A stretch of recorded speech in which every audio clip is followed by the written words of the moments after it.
কোনো রাজার ক্ষমতায় সারা জীবন থাকে না। এই ভাভেল ক্যাসেল তারই একটা উৎকৃষ্ট উদাহরণ।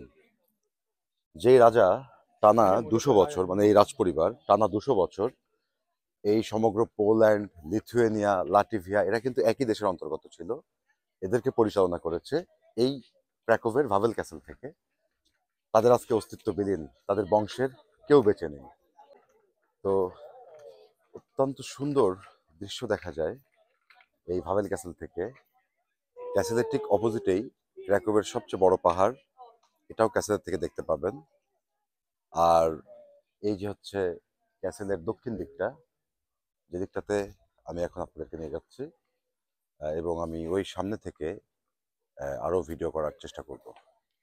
জামেক ক্রুলেভস্কি না ভাভেলু অ্যাডমিনিস্ট্রেশিয়া, এটা জামেক মানে হচ্ছে প্রাসাদ, রাজপ্রাসাদ ক্রুলেভস্কি রাজা ভাভেল রাজার প্রাসাদের অ্যাডমিনিস্ট্রেশন ভবনটি এই যে।